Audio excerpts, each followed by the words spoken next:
Good morning friend, welcome to you all in my channel doctor Anshuman Suman. आशा करते हैं आप लोग सभी स्वस्थ और अच्छे होंगे और अपने लक्ष्य के प्रति एकाग्र होंगे। जैसा कि हमने पिछली वीडियो में कहा था कि वीकली हम 1-2 वीडियो बनाएंगे, तो चलिए फिर से हम लोग आपके साथ हैं। और आज का जो टॉपिक्स होगा पिछले क्लास से ही रिलेटेड होगा। और पिछली क्लास में हम लोग जो पढ़े थे आदर्शवादी समाजवाद और वैज्ञानिक समाजवाद, इस दोनों में हम लोग बहुत ही गहनता से अध्ययन किए थे और उसमें अंतर पाए थे। इसी दो प्रारूप से जो एक समाजवाद शब्द है और दूसरा शब्द साम्यवाद निकला हुआ है। समाजवाद और साम्यवाद, इस दोनों के बीच में आज हम लोग मूलभूत अंतर को स्थापित करेंगे और हम देख पाएंगे कि कैसे साम्यवाद जो है समाजवाद से अलग है। चलिए हम लोग स्लाइड के माध्यम से यदि इसको देखेंगे तो और हमारे लिए आसान हो जाएगा और समझना भी आसान हो जाएगा। Let us see with the slide, समाजवाद वर्सेस साम्यवाद। तो हम दो वर्ड यहाँ पे देख रहे हैं, एक तो समाजवाद देख रहे हैं, एक साम्यवाद देख रहे हैं। पढ़ने के क्रम में दोनों शब्दों में काफ़ी हम लोग को असुविधा हो जाता है। जब अवधारणा जब स्पष्ट ना हो तो हम सेंटेंस को समझ नहीं पाते हैं। सेंटेंस को जब समझ नहीं पाते हैं तो हम इंटरप्रेट भी अलग ढंग से करते हैं। तो आज के बाद से हम विश्व इतिहास को जब समझेंगे और समटाइम्स हम भारतीय इतिहास में भी इसका इस्तेमाल करेंगे तो आपकी अवधारणा अब स्पष्ट हो जाएगी। और समाजवाद जब लिखे रहेंगे तो उसको आप अच्छा समझिएगा और साम्यवाद का मतलब आप समझिएगा। समाजवाद बेसिकली अगर कहें ना, ये जो शब्द आया, तो हम अगर मोटा मोटी जोड़ने का अगर हम कोशिश करें तो इसको कैसे जोड़ेंगे हम लोग पिछली क्लास से, क्योंकि हम बताते हैं कि पिछली क्लास जो होगा ना, हर अगली क्लास का एक प्रकार से मार्गदर्शन का काम करेगा। तो ये जो समाजवाद वर्ड है ना, इसको आप आदर्शवादी समाजवाद से अगर जोड़ना की कोशिश करें, आदर्शवादी समाजवाद से, तो वो जुड़ जाएगा। और ये जो साम्यवाद वर्ड है ना, इसको आप जो है वैज्ञानिक समाजवाद से जोड़ने का कोशिश करें, जो कार्ल मार्क्स वाला था, उससे ये जुड़ जाएगा। अब मोटा मोटी यह स्पष्ट हो गया है कि ये जो समाजवाद का जो अवधारणा होगा वो कमोबेश आदर्शवादी समाजवाद की अवधारणा से मैच करेगा और साम्यवाद की अवधारणा जो होगा कमोबेश वैज्ञानिक समाजवाद की अवधारणा से मैच करेगा। ठीक है, अब आपको बहुत ज़्यादा दिक्कत नहीं होगा। अगर आप लोग में से कोई पहली बार इस वीडियो को देख रहे हैं तो मैं आपको सलाह दूंगा कि पिछली वाला वीडियो को देखिए तो और ज़्यादा क्लैरिटी आपके पास होगा। हालांकि इसमें सारी बात हम करेंगे तो यहाँ से भी आप समझ सकते हैं। चलिए, तो इसमें अब देख लेते हैं कि जो ये दोनों शब्द हैं, समाजवाद और साम्यवाद, ये दोनों क्या बिल्कुल एक दूसरे से अलग हैं या इस दोनों के बीच में कुछ समानताएं भी पाई जाती हैं? तो मैं कहूँगा अवश्य इसमें कुछ समानताएं भी है। तो सबसे पहले मैं समानताएं देख लेता हूँ, उसके बाद इसके हम अंतर को देखेंगे। समाजवाद और साम्यवाद में जो मूलभूत समानताएं हैं वो ये हैं कि दोनों ही, समाजवाद और साम्यवाद दोनों ही, व्यक्ति से ज़्यादा बल समाज पर देता है। कहने का मतलब है कि चाहे वो साम्यवाद की अवधारणा हो या समाजवाद की अवधारणा हो, वो व्यक्ति को महत्व नहीं देता, वो समाज को महत्व देता है। व्यक्ति समाज से छोटा है। कोई खास व्यक्ति भले ही कितना बड़ा क्यों ना हो जाए, उसकी महत्वाकांक्षा और उसकी शक्ति इतनी बढ़ जाए कि समाज पर प्रभाव हो, फिर भी समाज उससे ऊपर रहेगा। फिर दूसरा पॉइंट में कहता है समाज का हर व्यक्ति बराबर हो। ये दोनों का ही मंशा है। समाजवाद का भी मंशा यही है और साम्यवाद का भी मंशा यही है। समाज में जो कोई भी व्यक्ति हो उसका कम से कम सामाजिक स्थिति लगभग बराबर हो, सबका मान सम्मान हो, सब लोग एक दूसरे के बराबर अपने आप को समझें, कहीं ऊंच नीच का भेदभाव ज़्यादा ना हो। इस प्रकार की बात समाजवाद और साम्यवाद दोनों करता है। यानी समाज में हर इंडिविजुअल का, हर एंटिटी का अपना क्या होगा, मान सम्मान होगा, उसकी अपनी प्रेस्टीज होगी। ठीक है, और उसको अपने जीने के अपने तरीके होंगे और ये तरीके लगभग एक दूसरे के समान होंगे। उसी प्रकार से तीसरा पॉइंट अगर देखें दोनों का समानता में, तो बताते हैं कि सबको समान संसाधन मिलना चाहिए। यानी कि जो भी राज्य के संसाधन हैं रहने का, खाने का, पीने का और जीने का, तो वो सबको उचित संसाधन मतलब मिलना चाहिए, सबको बराबर संसाधन मिलना चाहिए। ऐसा ना हो कि किसी व्यक्ति के पास तो अथाह संसाधन हो जिसका वो इस्तेमाल भी नहीं कर पाता हो, और किसी व्यक्ति के पास तो इतनी कम संसाधन हो कि उसका जीवन यापन भी मुश्किल हो जाता है। हम समाज में इस बात को देखते हैं। तो अगर हम इस 3 पॉइंट को गहनता से अगर देखें ना, तो हमको लगता है कि साम्यवाद और समाजवाद दोनों की ही पवित्र जो है सिद्धांत है, जिसमें समाज के तमाम वर्गों की बात किया जाता है, उसके समानता और उसके मान सम्मान का ख्याल रखा गया है। इस स्तर पर साम्यवाद और समाजवाद दोनों एक दूसरे के समीप है, एक दूसरे के समान है। लेकिन साम्यवाद और समाजवाद में मूलभूत अंतर भी पाए जाते हैं।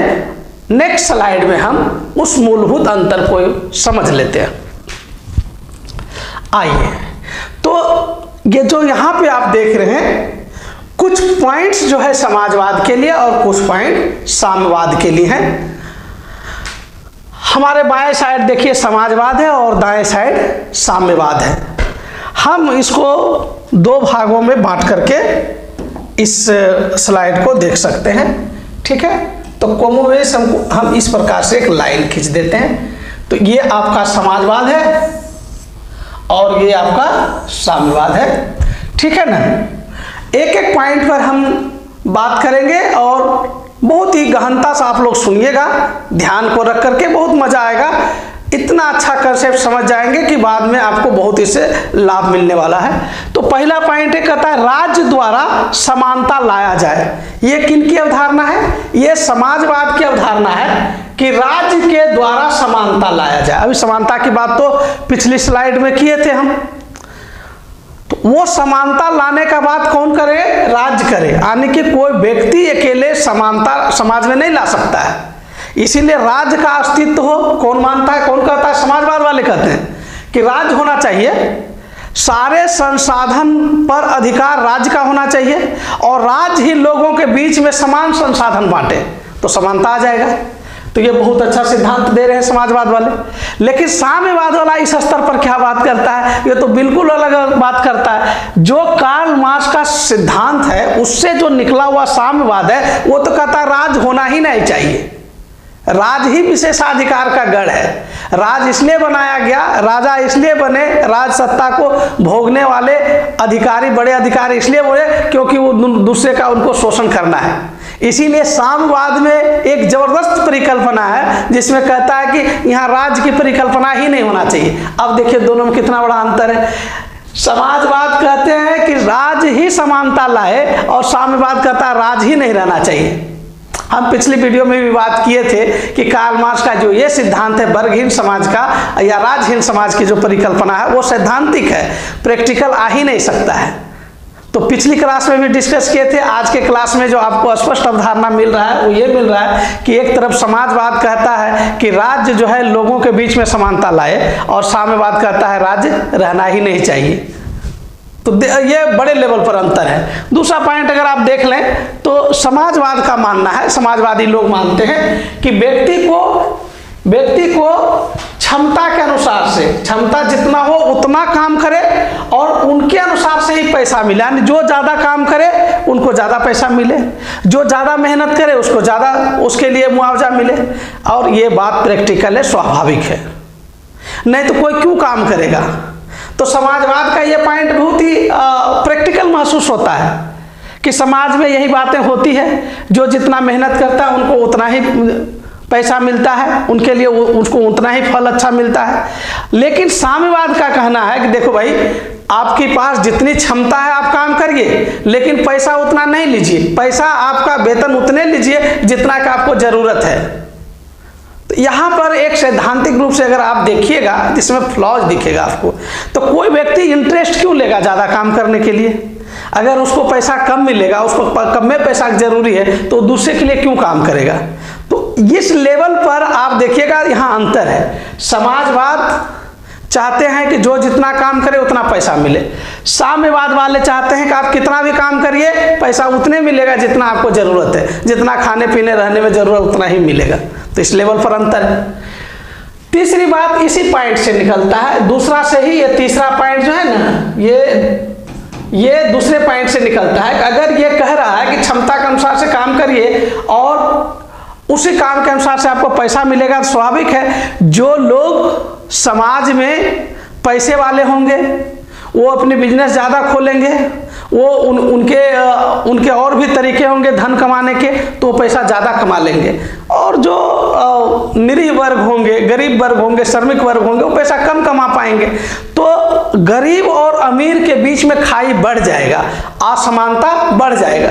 तो यहाँ देखिए असमानता रहेगा, लेकिन चूंकि वहाँ क्या है, साम्यवाद का कंसेप्ट क्या है, वहाँ कहता है आप कितना भी काम करिए पैसा उतना ही मिलेगा जितना जरूरत है। तो एक आदमी का जरूरत दूसरे आदमी के जरूरत से ज़्यादा अंतर नहीं रहेगा, तो यहाँ पे समानता लाने का प्रयास किया जाएगा। लेकिन इसके तो डिफिनेशन में ही वो समानता रहेगा, क्योंकि जो ज़्यादा पैसा काम करेगा वो ज़्यादा पैसा कमाएगा, तो असमानता रहने का गुंजाइश इसमें है समाजवाद में। लेकिन साम्यवाद में तो कह रहा है कि आप कितना भी काम कर लीजिए पैसा उतने मिलेगा जितना जरूरत है। तो इसमें तो लगभग सबको समानता लाने का प्रयास किया गया है, इस लेवल पर अंतर है। फिर अगला लेवल में समाजवाद में कहते हैं समाज का बंटवारा नहीं चाहता है ये लोग, यानी समाज को खंड खंड में मत बांटिए, समाज के सभी लोग एक हैं, एक साथ रहिए, ठीक है। लेकिन पिछली क्लास में बताए थे कि कार्ल मार्क्स ने जब औद्योगिक युग को बड़ी अच्छे से एनालिसिस किया, समझा बुझा, तब उन्होंने कहा कि इस औद्योगिक युग में समाज निश्चित रूप से दो वर्गों में बटा हुआ है। कितने वर्ग में? दो वर्गों में। उसका एक वर्ग होगा पूंजीपति और दूसरा वर्ग होगा श्रमिक। तो ये तो कह रहा है कि समाज में बंटवारा नहीं होना चाहिए, लेकिन ये कह रहे समाज जो होगा दो भाग में बटा रहेगा, दो भाग में बटा रहेगा। तो दो भाग में बटा रहेगा, तो एक जो होगा, एक कौन होगा? एक होगा पूंजीपति लोग, क्या होगा? एक पूंजीपति, ठीक है। और दूसरा कौन होगा? श्रमिक। समझ गए? इसी दो लेवल पर समाज बटा रहेगा। अब लेकिन इसमें कहता है समाज बटा नहीं रहेगा। और इसी पॉइंट को, अगर चौथे पॉइंट को भी पांचवा पॉइंट के रूप में समझे तो ये कह रहा वर्ग, समाज में वर्ग समन्वय होगा। यानी समाज जब बटा नहीं रहेगा, इसका मतलब क्या हुआ? आपस में एक दूसरे के साथ मिलजुल करके शांति प्रिय जीवन से जिएंगे समाज में। ये समाजवाद के लोग बोल रहे हैं, चूंकि यहाँ पे बंटवारा है नहीं। लेकिन जब साम्यवाद कहते हैं कि समाज दो भाग में बटा रहेगा और दोनों का इंटरेस्ट, स्वार्थ अलग अलग है, तो निश्चित रूप से समाज में समन्वय हो ही नहीं सकता है, मेल जोल 100% नहीं हो सकता है। वहाँ संघर्ष के गुंजाइश हैं, क्योंकि पूंजीपति और श्रमिक आप देखेंगे तो पूंजीपति चाहेगा ज़्यादा से ज़्यादा लाभ कमाएं, वहीं श्रमिक चाहेगा ज़्यादा से ज़्यादा वेतन लें, मुआवजा लें, प्रिविलेजेज लें और आराम ज़्यादा करें। तो दोनों के बीच में संघर्ष होगा, भले वो आपको दिखेगा नहीं, लेकिन दोनों के डिमांड अलग अलग हैं। तो इसीलिए साम्यवाद के स्तर पर आप देखिएगा तो चूंकि समाज दो भागों में बटा है तो वर्ग संघर्ष होगा। अच्छा, यहाँ कहता है कि जब हम आपस में बटे ही नहीं रहेंगे, आपस में मिलजुल के शांति से रहेंगे, तो हिंसा, मतलब हिंसा का कोई जगह है ही नहीं, मारकाट का कोई जगह नहीं है। तो इसमें समाजवाद में हिंसा का कोई जगह नहीं मानता है, कि बोलते हैं कि समाज में कोई हिंसा नहीं होनी चाहिए। लेकिन वही साम्यवाद में जब संघर्ष हो रहा है तो ऑटोमेटिकली इसी पॉइंट से अगला पॉइंट आएगा, संघर्ष हो रहा है तो हिंसा की संभावना है। और साम्यवाद में ये बात है कि यदि समाज का कोई व्यक्ति सत्ता का चाहे दुरुपयोग करे या धन को एक संकेंद्रण करे और स्वेच्छा से वो सत्ता और धन का वो डिसेंट्रलाइजेशन ना करे, विकेंद्रीकरण ना करे, तो हिंसा का भी सहारा लिया जा सकता है, वो जायज होगा। तो ये बड़े लेवल पर अंतर है कि समाजवाद में हिंसा नहीं है और साम्यवाद में हिंसा है। तो इस प्रकार से दोस्तों हम लोग बहुत ही सावधानी से और बहुत ही सुंदर ढंग से हम आज इनके सारे अंतर और समानता को समझ गए। आई होप कि आपको ये वीडियो अच्छा लगा होगा। अगर अच्छा लगा होगा तो आप निश्चित रूप से कमेंट करें, लाइक करें, ताकि हमको जो है आपके लिए और वीडियो बनाने का मनोबल बढ़ता रहे। Thank you very much.